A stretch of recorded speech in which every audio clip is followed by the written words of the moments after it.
Hello and welcome to the session today covering the increasing threat of ransomware in education. My name's Ed Renwick and I'm one of the partner managers here at Redstor. Redstor have been protecting and recovering data for the education sector for over 15 years now, so we are absolutely delighted to have been able to organize this session alongside our partners at the Cyber Resilience Centres and our customer Haberdashers Monmouth Schools. We are delighted that so many could attend what will be a very informative session. And the session will be covering today a quick summary of the situation as we see it, the threat landscape and best practices that will be delivered by Chris White, the BRIM organization or the CRC and what support it can offer you, delivered by Nick Bell. And then we have guest speakers from Haberdashers Schools talking about a recent ransomware incident they experienced and how they navigated that. We'll do a very short wrap up and then we'll move into the final section, which is the Q&A.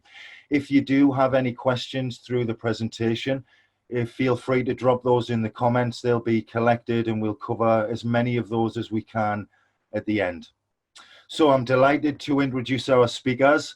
We have from the NPCC or CRC, Chris White, left college and started a career in computing with a multinational technology company. Then joining the police in the mid-90s, experienced various departments focusing on technological roles.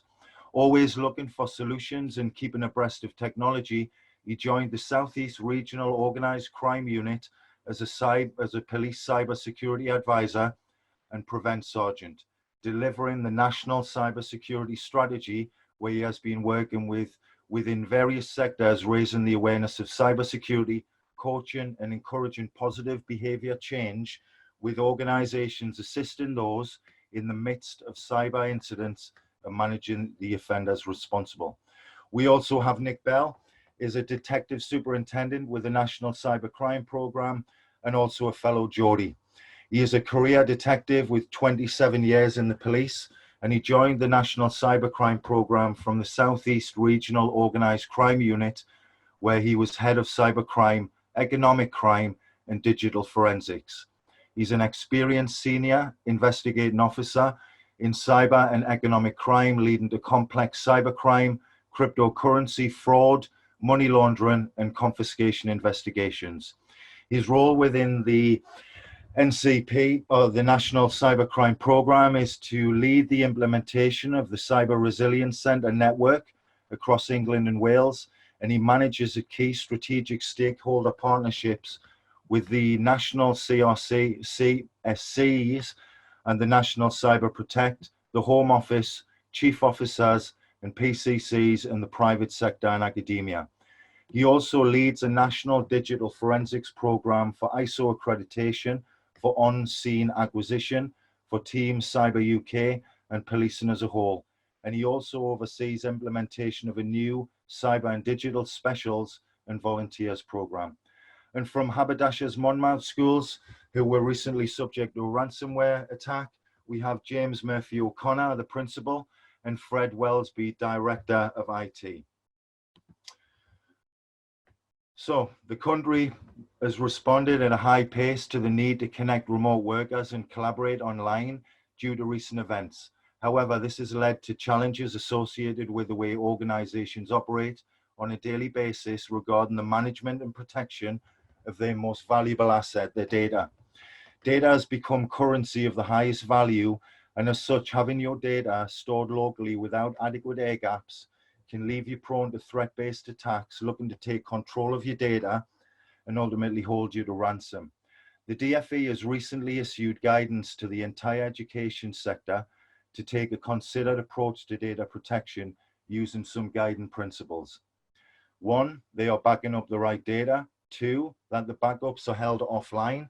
And 3, proving the ability to recover data and services from backups.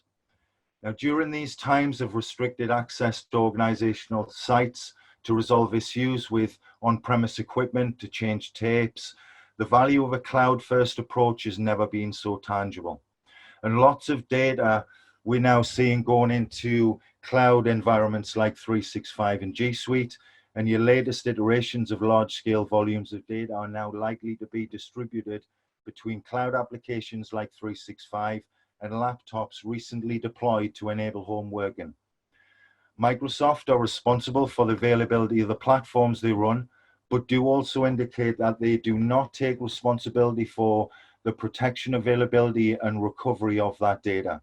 The policies are always evolving and tend to be very complicated.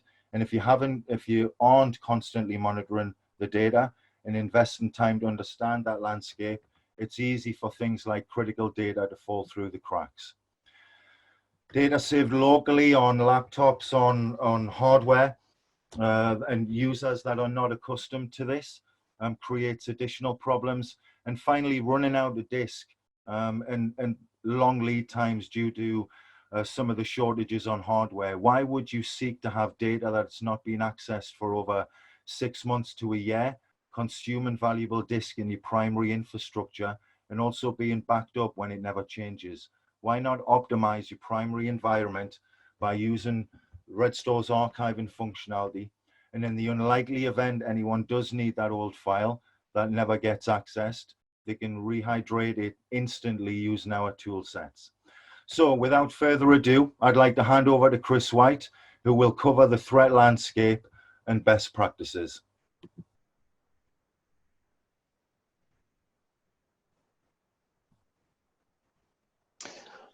Good morning, everyone. Chris White from the Cyber Resilience Centre for the South East. I'm going to run through for the next 20 minutes a few things that I would probably recommend that you have a look at.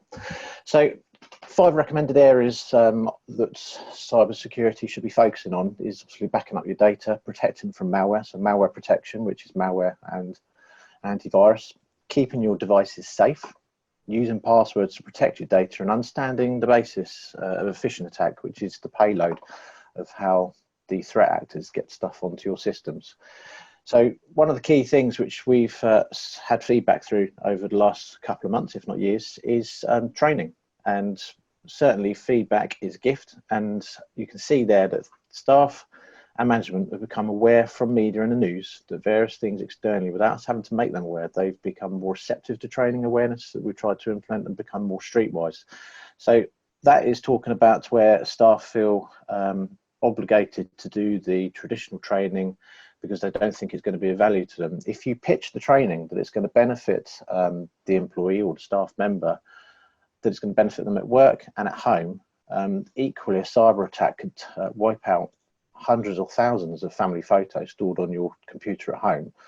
It could wipe out the accounts and pension data if they're at work. So behavior does breed behavior, and that's what we're going to look at today.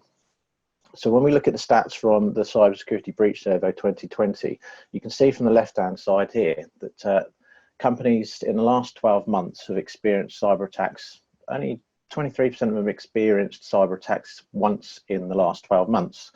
Stretching all the way over to the right-hand side, where you've got companies that experience cyber attacks several times a day, to those that don't even know how many times they've been attacked in a day. They are, I guess, quite scary figures when you look at them from the outset, but applying certain technical security controls, certain processes that look after your staff, you can control this and eradicate it. So when we look at breaches or incidents or events to see how they're happening, you can see there from the figures quite obvious that the biggest threat we're receiving at the moment is from phishing emails, which is what they're called in the industry, but they're fraudulent emails or just emails directing you to fraudulent websites. You can see there that above all of the other threats, that is the one that's still having the most reasonable amount of success. Going down the list, yes, you probably recognize some of these terms. People impersonating to be people or organizations, that's not quite them.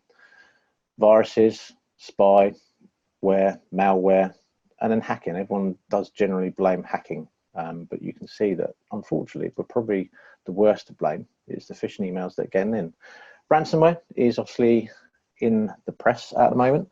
Ransomware is actually on the decrease, but the attacks involving ransomware are becoming more targeted, and they are actually demanding bigger ransoms to organizations. You'll see that organizations are being targeted more than individuals. Why? Well, criminals can demand more money from an organization, and an organization is more likely to pay up than an individual victim. So if I got ransomware on my computer at home and I'd looked at the computer and thought, damn it, I've got some spreadsheets on there, I've got some photos, but I'm not going to pay £50,000 to get that back. Whereas if you are an operating company and you need access to that data again, the likelihood there's going to be a high chance that you would pay your money to get it back. The UK government obviously don't support the paying of ransomware, and we advise that you don't get down that route, but you all have your own resilience policies that you should follow. What we can add is that ransomware actors are also becoming increasingly sophisticated in their targeting. They will investigate your network before they do anything. They'll understand your network. They'll look for your business critical systems and your data and find out whether or not you have got the ability to pay. So they do their homework. It is a global problem. When we look at outcomes after you're involved in a incident or an event, when you look at small medium enterprise, the cost to get you back up and running, whether that's actually cost to hire a third-party IT supplier to come in and fix your systems if you don't have the skills in-house, or whether or not it's just you've lost business, you've been unable to complete business continuity. SMEs, they suffered just on average over £3,200, and then the bigger companies are just over £5,000 to get yourself up and running again. But when you look at the impacts there, going from the top down, yes, an attack would highlight that you must have the need for some new equipment or some new product or a new service because you just didn't have it installed correctly, or you just didn't have it. You may not have the expertise on your payroll to deal with these incidents. Your staff are unable to carry out their duties. Yes, there's going to be repair and recovery costs. Your shares or your company finances might have taken a hit as a result of this. You probably couldn't sell or deliver a service during the period that you were actually offline. With that comes the complaints from the customers, then your reputational damage on probably social media or some of these advisory sites. People might actually just disappear and go off to competitors, and then you might have had to give out some compensation, and again there could be some legal financial costs to that. Certainly when we talk about this, it is known as like a taboo topic. Everyone just assumes everyone knows what to do with a phishing email, recognize a phishing email or fraudulent email. There are things which you can do. So if we look at this phishing email, which is doing the rounds this year, unfortunately, there is the campaign calendar. The criminals use a campaign calendar just like we use a campaign calendar. The likes of Valentine's, Easter, Christmas, Halloween, they will also stick to a calendar as well. So this one was designed for students when they were going back to uni. Again, if you look at it, just get a feel for the email, see who it's from, just quickly read it. You don't have to do anything, but just quickly read it, and you can see this one is generally come from HM Revenue Customs Tax.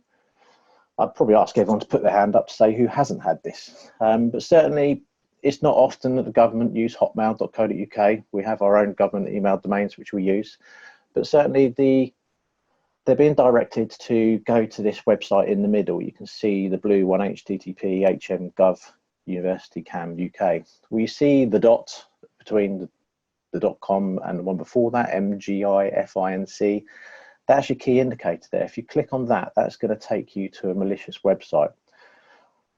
Please don't click on it, but I can tell you now that that website has already been taken down. But the time between the website creation and the website takedown, that is when the victims will click on that, and that's where the criminals get their money generated. So what happens next? Because I know curiosity kills the cat, and we always like to see what happens, but certainly click on a link and it takes you to a fraudulent website. So this one isn't running either, but effectively this is all recorded in real time. So you can see there, website's up and running, you've got the mouse in the middle, you've clicked on an error, you can see the circles going round. You think, oh, this is a slow website, or my internet connection's a bit slow. You get that blue screen that's pausing at the top. You can see now it's got not responding.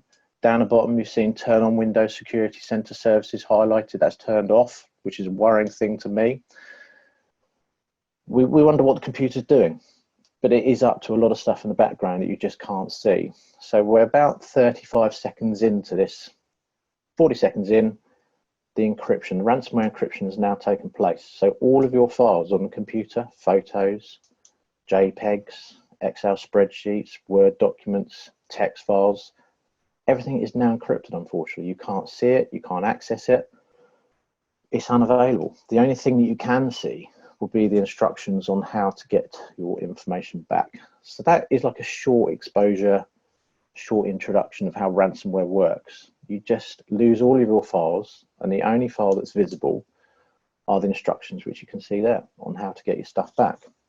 So depending on obviously the speed of your computers and the size of the networks, these ransomware attacks unfortunately can take place quite quickly. However, there are things that you can do. So technical security controls, what have you got in place, or what do you need to put in place to stop these sort of things happening?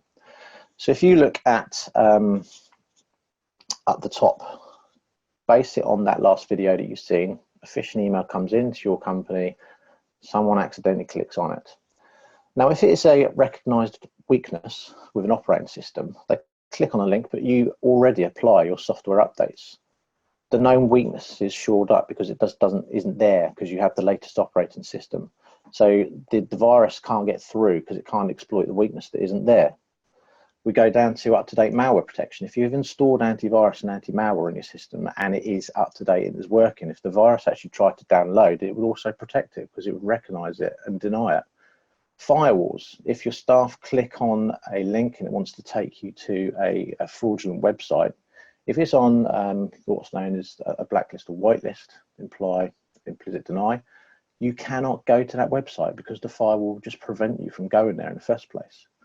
Password policies. Again, we do need to get better at passwords, allowing our staff to have longer, more complex passwords, and to enable them to do that, again, I'll support the use of password managers within your organization as well. Restricting IT admin and access rights.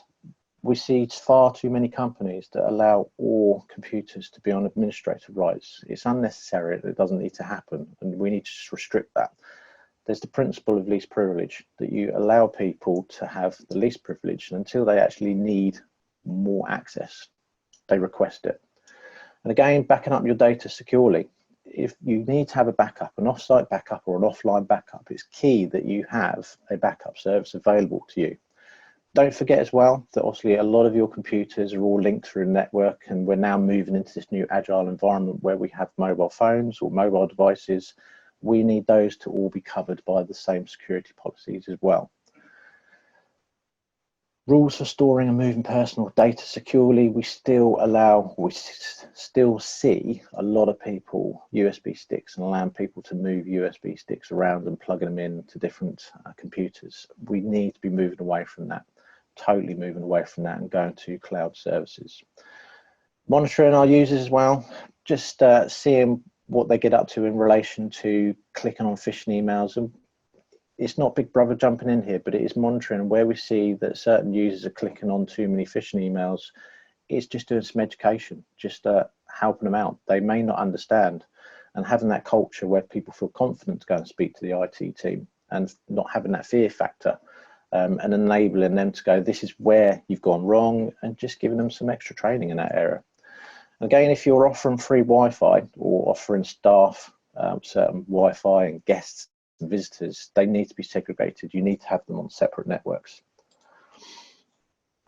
So when we talk about all these initiatives and improving cybersecurity within your organisations, there's a lot of free material out there. Now, I know you might not have all heard of the National Cybersecurity Centre, but they're the go-to place in the UK for sound, trusted cyber advice.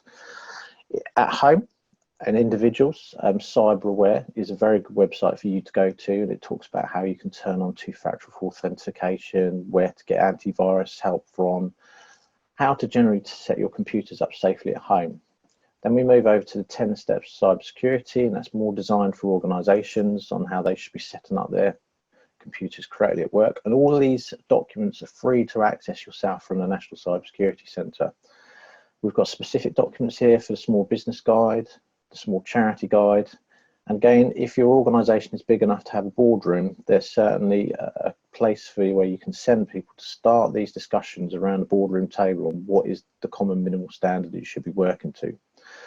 Cyber Essentials, so this is a scheme which is backed by the UK government. It's a benchmark, it's a minimum level where you can get your systems self-assessment, and then the Cyber Essentials Plus is an external vendor will come in and assess your systems to see whether or not they're set up securely to a common minimal standard, which is a good standard, and people can then see that you're taking cybersecurity seriously.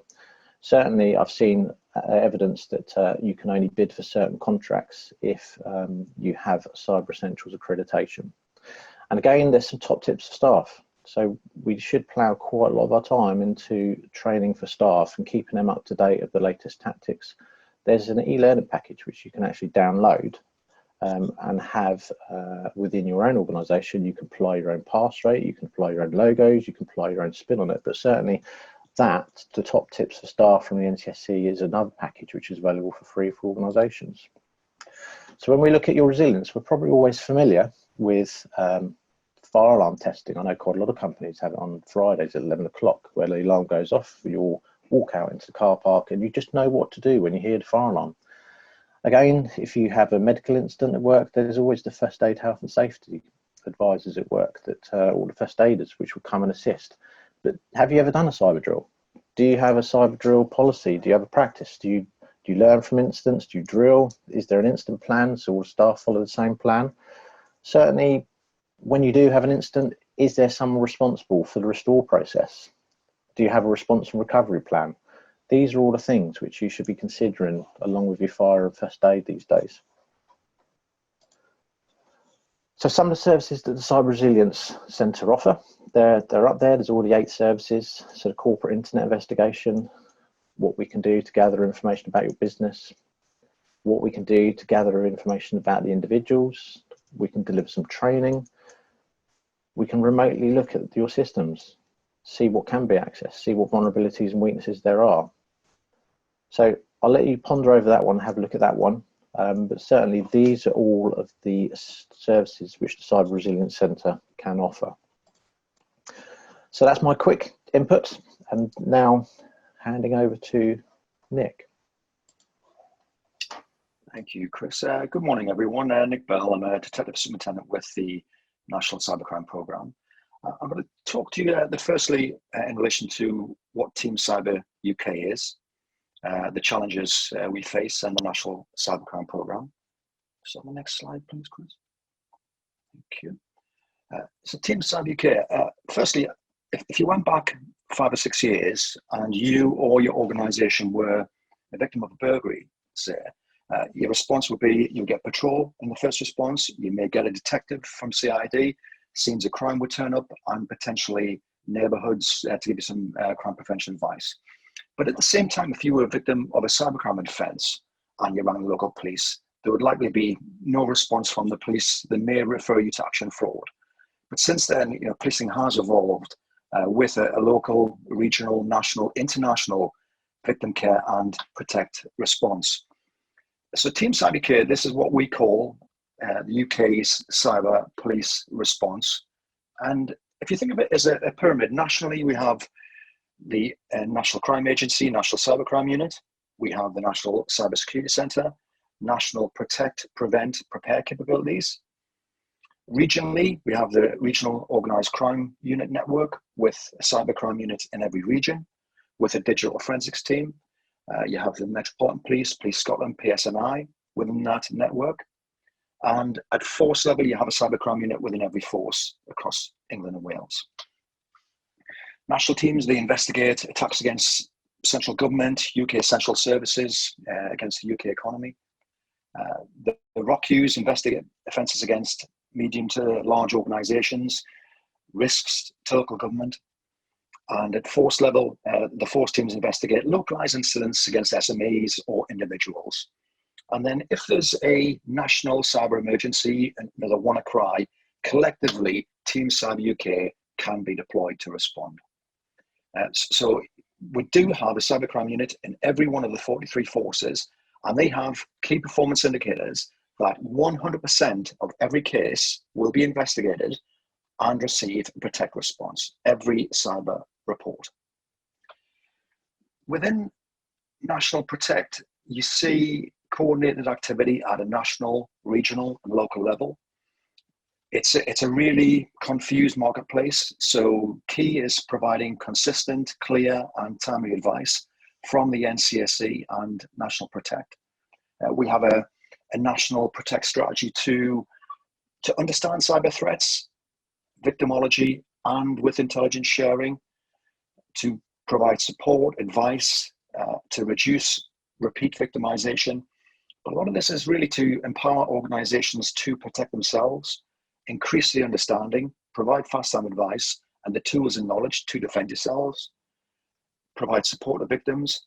And we do consider absolutely the operational and the reputational needs of business, and not just the policing needs. To increase capability, to work in partnership with government, external partners, to grow the volunteer network, to mainstream cyber protect knowledge across policing. You know, we accept that 75% of cybercrime is preventable, and we work to prevent the attacks occurring, but also within Team Cyber UK to make the UK a hostile place for cyber criminals to operate. We do face significant challenges. Report levels of cybercrime are low. We have hostile jurisdictions, state-supported, state-sponsored, where it is difficult to get real-world outcomes, and often threat actors operate outside of the UK. And we take complex cyber cases through the criminal justice system, and then often see a lack of effective and appropriate sentencing. We continue to see cyber criminals, as Chris said, exploiting current events, with the calendars. Ransomware groups still present the most visible cybercrime threat to the UK. Highly capable organized crime groups continue to develop and improve their tradecraft. This quarter alone, we've seen an increase in attacks against the academic sector, including high-profile attacks against universities. The timing of these attacks coincide with increased pressure on this sector, such as the release of the grades and establishments reopening. Within the National Cybercrime Programme, we continue to develop technically across cybercrime. I suppose we do see ourselves as pioneers of change. There's been a huge development over recent years in relation to cybercrime investigation, dark web capabilities, cryptocurrency investigation, covert operations, activity across all what we call the 4 Ps: pursue, which are the investigations; protect, providing protect to businesses; preparing for the future, and also preventing individuals and OCGs becoming involved in cybercrime. We've also recently launched the Police Cyber Alarm. Member organizations can sign up, and this software identifies and hoovers up suspicious activity on firewalls, and also identifies suspicious malicious activity. It enables organizations to minimize those vulnerabilities, but also we can capture that threat intelligence. And we're also working closely on a national reporting platform just to make it simpler for individuals, organizations, businesses to report cybercrime. Can I have the next slide, please?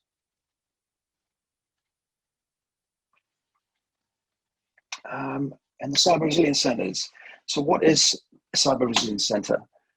The SME business community is vulnerable due to cyber security cost and often a lack of technical understanding on how to protect your business. Same for all organizations. Also, that consistent protect message is vital. Policing needs absolutely to reach out across partnerships, like we haven't done before, when the Cyber Resilience Centre Network brings together so much knowledge, experience across business, academia, and police to combat cybercrime and protect business and organizations, but also to provide a better service. So we support the organization's needs.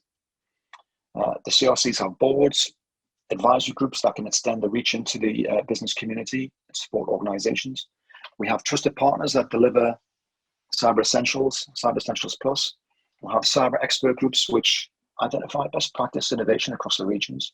And we provide free core membership and other membership options and the low-cost cybersecurity services, as Chris described earlier. So it's very much, we are seen as a major part of the Protect network in relation to support organizations and businesses. The link between the National Cybersecurity Centre and local businesses, organizations, to ensure that you receive real-time advice in response to emergent threats or live incidents. We work with students from universities, so we take, and this is probably the really exciting aspect of the Cyber Resilience Centres from our perspective. We work with the brightest and best talent from the top universities, And what we're doing is developing a student pipeline. Students are mentored and supported to engage with business and organizations to deliver low-cost cybersecurity services. And then this student talent pipeline, we want to nurture this talent back into policing. So the students in the future will be career ready with strong cyber security skill sets in policing and business. Nationally, we do now have a footprint of a CRC in every region in England and Wales. In the Northeast, we have 2 regions covered for the Northeast and Yorkshire and Humber. We've got the Greater Manchester Cyber Resilience Centre, which is going to expand to cover the whole of the Northwest, West Midlands, East Midlands, Southeast, Southwest. Wales is due to go live next month, and we're just finalising the Eastern region currently. And then plans for next year is London. But one key thing within this confused marketplace is trust and confidence. It's really, really important. So the CRCs provide a trusted brand. It's not for profit and provides low-cost cyber security services. With police being the partner in the centres, business can have trust in the brand. The fact that the centres are not for profit, business and organisations can have complete confidence in the message and the support they receive. And we deliver affordable cybersecurity services. So we do see the CRC network as the go-to centre in every region, and that sort of trusted nexus for current cybersecurity advice, guidance, support, partnership, and low-cost services. And just the next slide, and that's it from me. And thank you for listening. Thank you.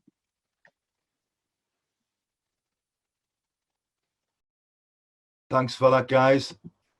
Right, let me just. Okay, all right. So now I'd like to welcome our friends at Haberdashers Monmouth Schools who were recently hit by a ransomware attack and have kindly agreed to speak today about their experience, how they managed it, and ultimately what the outcome was from the incident. So before we begin, James, would you mind just giving a quick synopsis of Haberdashers and your role at the school, and Fred, if you would be kind enough to do the same.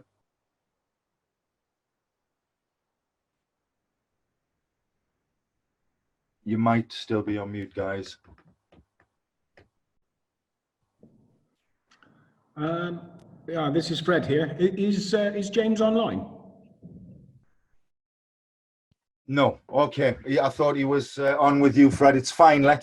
While James is still coming on, Fred, would you mind just giving a brief bio of your role at the school, and then if you would be able to help kind of set the scene around the way your IT was set up pre-incident, how you first found out you'd been hit, maybe cover how did it get into your systems, what was the immediate impact, and how did you begin recovering from this? Okie dokie.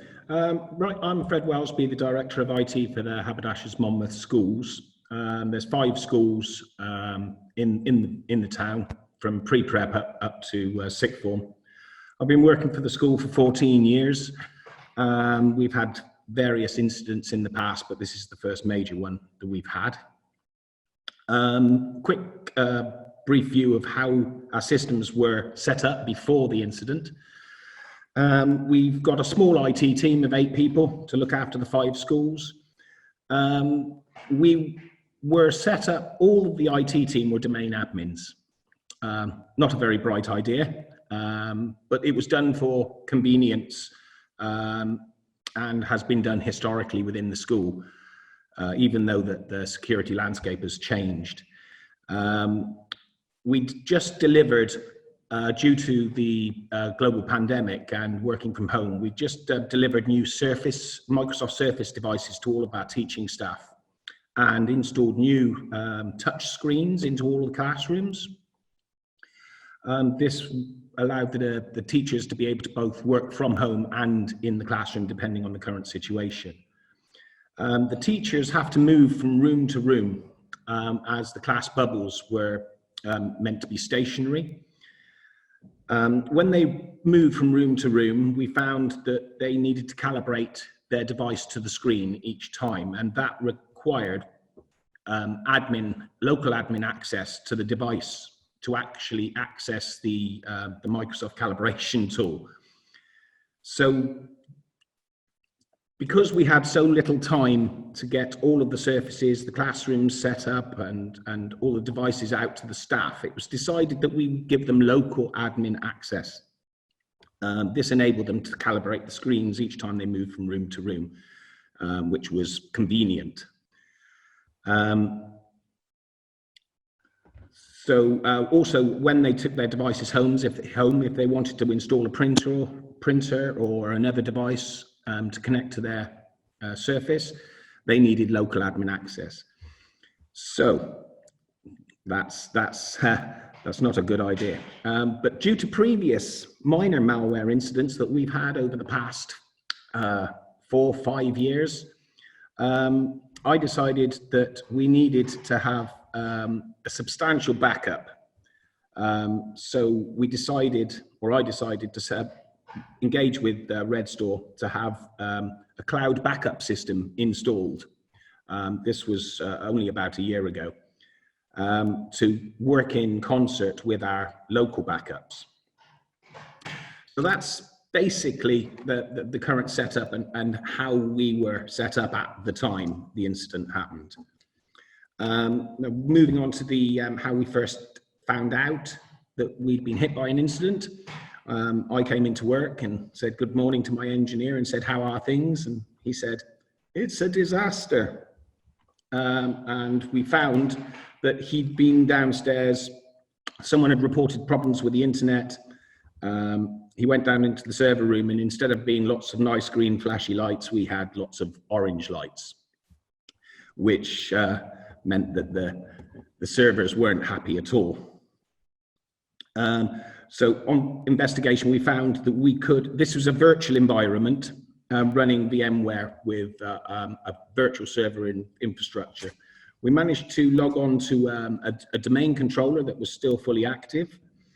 And whilst trawling through the hard drives of that, we noticed that we had some files that weren't there before, and a whole load of tools in a folder.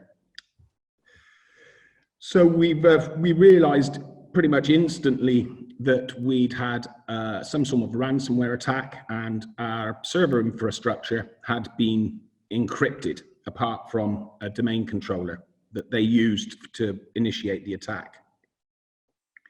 So we instantly then disabled the internet into the school and out of the school, removed all network access from the server rooms to try and limit any damage out to our endpoints.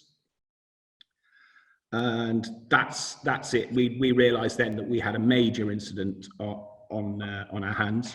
We contacted our IT partner to start getting advice. I advised the senior management team, who then started to inform the relevant authorities and the IOC. We then started to work out a plan with our IT partners of how to restore all of our data and get our servers back up and running, because we had no email, no logons. It was pen and paper time. So we started to do an investigation of how on earth did this happen? How did this get onto our system? We had some advice from our cyber insurance, which we'd only taken out a year or so before. Working with them, we did some investigations, and although we didn't find the actual keylogger that they suspect was used, we found the device that we suspect the initial attack was instigated from. We then also started trawling through the logs on the remaining domain controller to find out who'd logged on and when and what had happened. And we found that one of our IT team was creating odd accounts late at night. So we suspect a keylogger was installed on one of the surfaces, non-maliciously, probably an accidental install by a member of staff.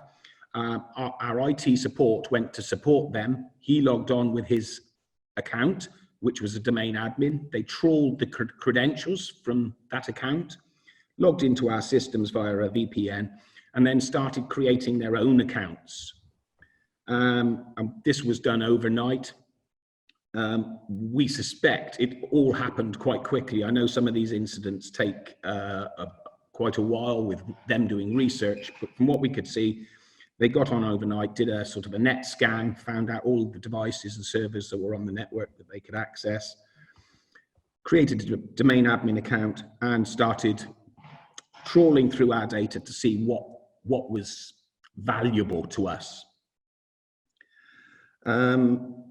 So once they were in with the domain admin account, they just had full control. There was nothing they couldn't do. Basically, they then started running the tools, which encrypted all of the servers bar the domain controller they were actually using to initiate the attack. The immediate impact of this in the morning was that nobody was able to log on to any computers. Even if we'd have left the network connected, they wouldn't have been able to get access. We had no internet, no teaching on site or remotely, and there was no access to any of our services, including our databases, email systems. Basically, everything was off. It was back to the days of paper and pencil. So we started to do our initial recovery from the incident. Once we realized that this was an utter disaster, contacted our IT partner, got a plan into action, which took the best part of a day before we could do anything, as we were relying on them to supply us with advice on how to proceed next. Once we realized this, we put all of our virtual server environment into isolation, removed all of the infected servers, and then started doing a recovery, rebuilding domain controllers, and recovering our servers from our backups. So having Redstor being installed, and we've got about 15 terabytes of data that was stored in Redstor at the time, was absolutely a godsend, really. We did have backup software on-prem. One of the backup servers was on domain. That was fully encrypted, so they'd hit our backup systems as well. But one of our backup systems was off domain. That was unaffected. So we both had a cloud backup and some of our servers on an unaffected local backup, which I'm really glad about, because that meant we could recover 90% of the servers that were taken down. And not only that, we could recover them to a day or so in the past. So the loss of data was quite limited. The databases themselves, when we brought those back, they seemed to be unaffected. When we brought the databases back, the amount of data that was lost due to the recovery was very minimal, which was great. We then expired all the passwords of all of our users on the day and started changing all of the service passwords for all of our services, servers. Every password was basically changed on the network. That took quite some time and was quite inconvenient for our users. How bad could it have been and how successful was the recovery? Well, I believe it was a very bad attack, but it could have been a lot worse if we hadn't had multiple backups in multiple locations and a cloud backup system. If we hadn't had a cloud backup system, we would have still been at this moment with very limited services. So I was very relieved that we decided to get Redstor and the cloud. It's taken us 1 month to recover our systems so far. We got email back up and running within about 10 days. And then we were having our users coming in to reset their passwords and then get back onto email. And the school was then beginning to function again as a school within 2 weeks of the incident occurring, including the day or so of just taking an advice before we actually did anything.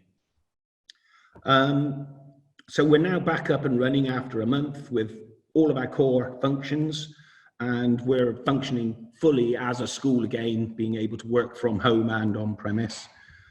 So I felt that the incident was a massive wake-up call to the school, but the recovery was a success. We didn't even think of paying the ransom. It was a horrendously high value, and working with our cyber insurance and the security company, we had an investigation of what data was taken, and it was decided that we'd bite the bullet, inform the people that had data taken. And we were lucky that the data they took was not critical. They thought it was, but it wasn't. So we were very, very lucky there. So we're now pretty much back up and running. We've got a couple of servers that weren't very important, like a couple of CCTV servers that are now being brought back. But due to the incident, we only kept CCTV for 2 weeks anyway, so all of that data was old, so we decided to start from scratch with those. So that's pretty much a brief overview of what happened and how we recovered. And now we're in the process of ensuring that this can't happen again. The idea of having all of our IT team as all domain admins, that's not happening anymore. And now we're moving into delegation of tasks and roles for each person. It's a lot more inconvenient for the team, but we feel far more secure, and we're looking into much better antivirus, anti-malware, ransomware software, email filtering, etc. So there's a huge investment being taken place in the school now to upgrade all of these systems. And that basically is pretty much all I've got to say. I hope it was useful. Fred, that was absolutely fantastic. Thank you very much for that. Guys, Fred will be hanging around on the call for the Q&A. I'm just going to move into just a final recap, and then we'll move into 10 minutes or so of a Q&A. So as we know, in terms of the DFE advice, it's about ensuring the following with your IT team, that you're backing up the right data, that you are selecting the data that is critical, taking it off site and ensuring that data is retrievable, searchable and recoverable, that the backups are held offline. And as we've just heard from Fred, the value in him having his data in an offline location with Redstor enabled him to recover those systems in a very clean and quick fashion. And then finally, proving that ability to recover the data and the services from the backup. This is covered largely, and Fred used this tool, by the Redstor Instant Data tool, which effectively allows you, while you're recovering a full machine, instant access to all of the data on that machine, and the users being able to drive into the files, the folders, and the items that they need to on a priority basis, streamed back from the Redstor cloud. So how do we help you protect that? If you were hit by ransomware, how easy would it be for you to recover or rebuild a machine? Putting into context some of the challenges that Fred's just explained, how do you stop cyber criminals taking advantage of the pandemic that's going on now? We, along with the DFE, recommend you have a fire break, otherwise known as an air gap, in place, which means not having a reliance on primary backup targets on premise, which is susceptible, as we've seen, to ransomware because it's sat on your internal network. We provide end-to-end encryption, so if you back up ransomware whilst it's idle and prior to it executing, it becomes inert in the backup, so it cannot propagate into our DC. And we can also help you roll back to the point in time to when the infection occurred. If able to isolate the source of ransomware, you can recover everything apart from the data set. So recovering the data that you need instantly in a safe and timely fashion. Okay, so I'm conscious of time, guys. Bear with me. So I'll open this up to questions. We've got about 6 or 7 moments left, so I will be running. Just bear with me for 1 second. So Fred, this is a question for you. What do you suggest the best approach for IT managers within a school to convince heads and governors that they have to take the risk seriously? I've lost count of the number of times the head says, oh, offsite backup is expensive. We will just continue with on-site USB as it's free. They know ransomware is a problem, but will never act on it. What would you say to that, Fred?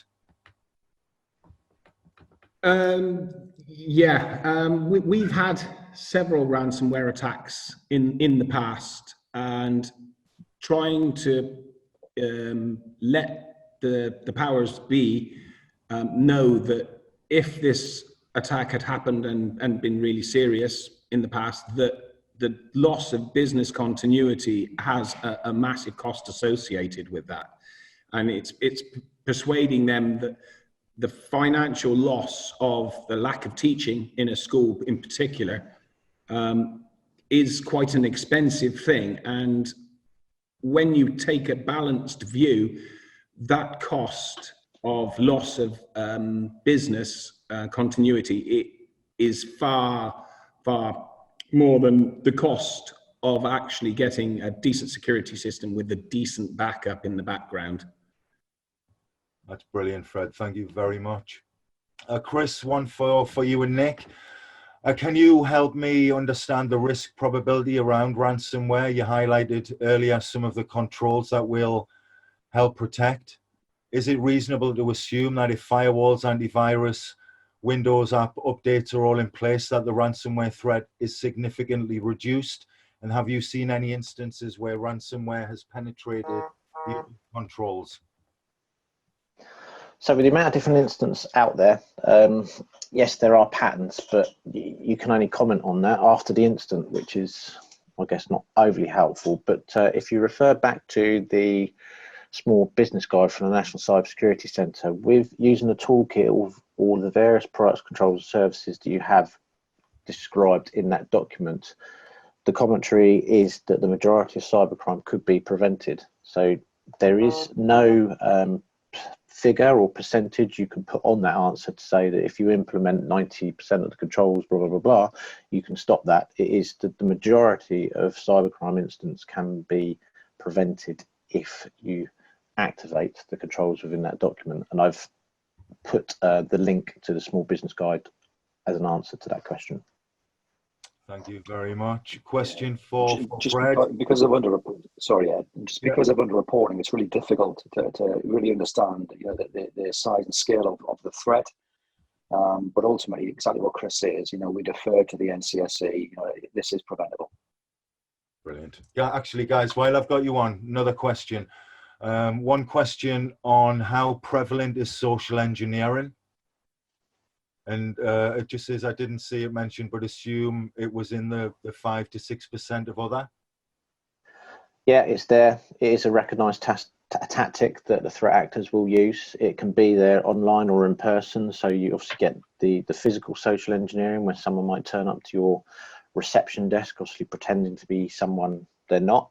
Everyone can refer to the hard hat and the high-vis jacket wearers, which will come in and try and access your building.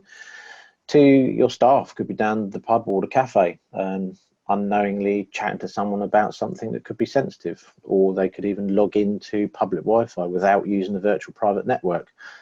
But again, having staff training that will highlight the basic mitigation tactics. So if you're ever going to use public Wi-Fi, please make sure you're using a virtual private network, a VPN. You can load those onto many devices for free, and that encrypts all your traffic. So if you accidentally log on to a piece of rogue public Wi-Fi, it will protect you. And again, clean desk policy. So if someone does get into your building, they can't find anything because it's all locked away. It's not left on desks. And watching out for those unguarded conversations with people that you really shouldn't be having that discussion with. So a combination of training and awareness can stop social engineering. Thank you. One for you, Fred. Was Haberdashers email within 365 at the time? Right, we're basically, most of our email is still on-prem in an Exchange server, but we're preparing to migrate all of our emails to the 365 in the cloud. We do have about 90 of our users are in the cloud, but the remaining users, about 1,500 of them are still on-prem.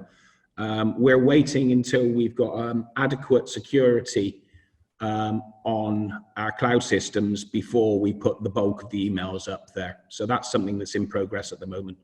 Brilliant, thank you, Fred. And just one for you, Fred. Are you able to advise on what malware ransomware variant was used in the exploit, if you do know that? Yes, I do know that. The recent one that caused the major hassles was called Sodin Biki, and it was a member of the Ryuk family. Brilliant, thank you very much, Fred. Okay, so I'll take a question for the final moment. So you recommend that we should back up data off-site. How do we best do this when all our data is cloud-based in SharePoint, Teams, and OneDrive? Just very briefly, Redstor provide a very different data protection solution for the 365 environment to some of our peers in the marketplace. We actually bring the data from the production environment of Microsoft and pull it into our 2 sovereign data centers located in the UK. So that means that in that recovery scenario, even if Microsoft are having a bad day, you guys can still continue to work. You can still continue with that instant data methodology that we spoke about and access that data on a user-driven basis in a very instantaneous fashion. Now, I know, guys, there's a number of questions remaining. I'm conscious that we are now at the end of the time. We will contact people directly who've put questions in and reply with some answers. And we will be also making available the slides and the video after this. A link will be sent to everyone, including a lot of the people who unfortunately were unable to join. I would like to take this opportunity to thank Chris and Nick and also Fred. Unfortunately, James couldn't get on for technical reasons, but hopefully you guys have found this session informative, useful, and there's our contact details should you wish to get in touch with more information. We will be following up with you as well. Thank you very much for your time.